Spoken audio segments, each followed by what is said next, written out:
ಕೇಂದ್ರ ಸರ್ಕಾರ ಜಾಗೃತ ಮಾಡಬೇಕು. ಎಲ್ಲರ ಹೋರಾಟಕ್ಕೆ ರೈತರಿಗೆ ಆಗಿರ್ತಕ್ಕಂಥ ಅನ್ಯಾಯಕ್ಕೆ ಹೋರಾಟ ಹಮ್ಮಿಕೊಂಡಿದ್ದೀವಿ. ಇದು ಜನ ಇಷ್ಟು ನಮ್ಮಲ್ಲಿ ಸಹಕಾರ ಕೊಟ್ಟಿದ್ದಾರೆ. ಆಮೇಲೆ ನಮ್ಮಲ್ಲಿ ಈಗ ಆಸ್ಪತ್ರೆ ಏನಾಗಿದೆ ಗೊತ್ತಾ, ಆಸ್ಪತ್ರೆ ಡಾಕ್ಟರ್ಗಳು ಸಪ್ರೇಟಾಗಿ ಮೆಡಿಕಲ್ ಟ್ರೀಟ್ಮೆಂಟ್ ಕೊಡ್ತಾ ಇದ್ದಾರೆ. ಅವ್ರ ಮನೆಗಳಿಗೆ ಹೋಗೋ ಪೇಷಂಟ್ಗಳು ಆ ಪರಿಸ್ಥಿತಿ ಇದೆ. ನಾವು ತಾಲೂಕು ಆಫೀಸರ್ಗಳ ಗಮನಕ್ಕೆ ತಂದ್ರೂ ಅವ್ರು ಯಾವುದೇ ಜವಾಬ್ದಾರಿ ತಗೊತಾ ಇಲ್ಲ. ಪ್ರೈವೇಟಾಗಿ ದುಡಿತಲೇ ಇದ್ದಾರೆ. ಮಾಮೂಲಿ ಜನ ರೈತರು ತೊಂದರೆ ಪಟ್ಟು ಟ್ರೀಟ್ಮೆಂಟ್ ಜೊತೆಯಲ್ಲಿ ಒದ್ದಾಡ್ತಾ ಇದ್ದಾರೆ. ಸರ್ಕಾರ ಸರಿಯಾಗಿ ಗಮನ ವಹಿಸಬೇಕು.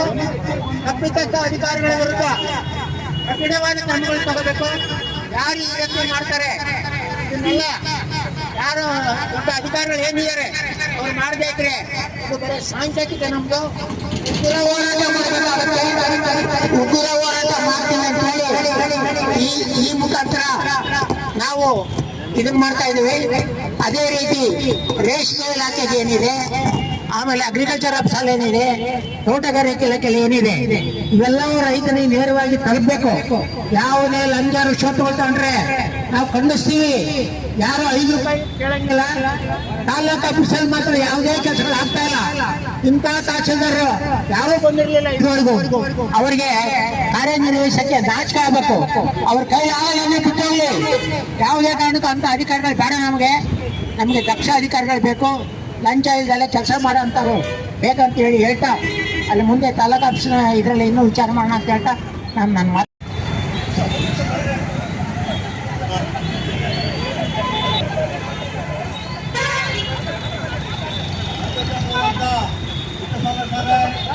ಹಾಗೂ ಇದೀಗ ಮಾತಾಡಿದಂಥ ಕನಕೆರೆ ಸಿದ್ದೇಸ್ವಾಮಿ ಅವರೇ, ಇನ್ನು ಅನೇಕ ಸಂಘ ಸಂಸ್ಥೆಯ ಎಲ್ಲ ಮುಖಂಡರೇ, ಎಲ್ಲ ನಮ್ಮ ರೈತ ಪದಾಧಿಕಾರಿಗಳೇ, ಇನ್ನೂ ಅಲ್ಲಿ ಅಕ್ಕಪಕ್ಕದಾಗಿರ್ತಕ್ಕಂಥವ್ರು ಬರ್ರಿ, ದಯವಿಟ್ಟು ಬರ್ರಿ.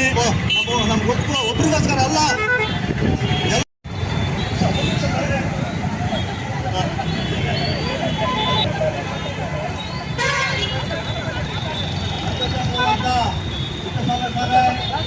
ಹಾಗೂ ಇದೀಗ ಮಾತಾಡಿದಂಥ ಕನಕೆರೆ ಸಿದ್ದೇಸ್ವಾಮಿ ಅವರೇ, ಇನ್ನು ಅನೇಕ ಸಂಘ ಸಂಸ್ಥೆಯ ಎಲ್ಲ ಮುಖಂಡರೇ, ಎಲ್ಲ ನಮ್ಮ ರೈತ ಪದಾಧಿಕಾರಿಗಳೇ, ಇನ್ನೂ ಅಲ್ಲಿ ಅಕ್ಕಪಕ್ಕದಾಗಿರ್ತಕ್ಕಂಥವ್ರು ಬರ್ರಿ, ದಯವಿಟ್ಟು ಬರ್ರಿ. ನಮ್ಗೆ ಒಬ್ರಿಗೋಸ್ಕರ ಅಲ್ಲ.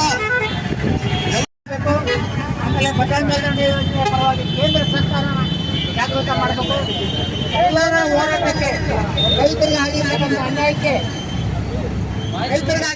ಅನ್ಯಾಯಕ್ಕೆ ಹೋರಾಟ ಹಮ್ಮಿಕೊಂಡಿದ್ದೀವಿ. ಇದು ಜನ ಇಷ್ಟು ನಮ್ಮಲ್ಲಿ ಸಹಕಾರ ಕೊಟ್ಟಿದ್ದಾರೆ. ಆಮೇಲೆ ನಮ್ಮಲ್ಲಿ ಈಗ ಆಸ್ಪತ್ರೆ ಏನಾಗಿದೆ ಗೊತ್ತಾ, ಆಸ್ಪತ್ರೆ ಡಾಕ್ಟರ್ಗಳು ಸಪ್ರೇಟಾಗಿ ಮೆಡಿಕಲ್ ಟ್ರೀಟ್ಮೆಂಟ್ ಕೊಡ್ತಾ ಇದ್ದಾರೆ.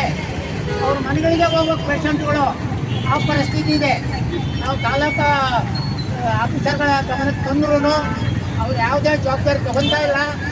ಪ್ರೈವೇಟಾಗಿ ದುಡಿತಲೇ ಇದ್ದಾರೆ. ಮಾಮೂಲಿ ಜನ ರೈತರು ತೊಂದರೆ ಪಟ್ಟು ಟ್ರೀಟ್ಮೆಂಟ್ ಜೊತೆಯಲ್ಲಿ ಒದ್ದಾಡ್ತಾ ಇದ್ದಾರೆ. ಸರ್ಕಾರ ಸರಿಯಾಗಿ ಗಮನ ವಹಿಸಬೇಕು. ತಪ್ಪಿತಸ್ಥ ಅಧಿಕಾರಿಗಳ ವಿರುದ್ಧ ಕಠಿಣವಾದ ಕ್ರಮಗಳು ತಗೋಬೇಕು. ಯಾರು ಈ ರೀತಿ ಮಾಡ್ತಾರೆ ಇದನ್ನೆಲ್ಲ ಯಾರು ದೊಡ್ಡ ಅಧಿಕಾರಿಗಳು ಏನಿದ್ದಾರೆ ಅವ್ರು ಮಾಡಬೇಕ್ರೆ ಇದು ಬರೀ ಸಾಂಕೇತಿಕ. ನಮ್ದು ಉಗ್ರ ಹೋರಾಟ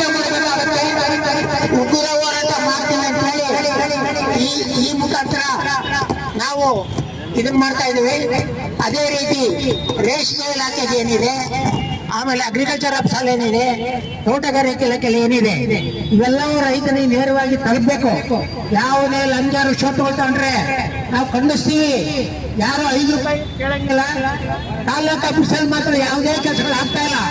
ಇಂಥ ತಹಶೀಲ್ದಾರ್ ಯಾರೂ ಬಂದಿರಲಿಲ್ಲ ಇದುವರೆಗೂ. ಅವರಿಗೆ ಕಾರ್ಯನಿರ್ವಹಿಸಕ್ಕೆ ನಾಚಿಕೆ ಆಗಬೇಕು.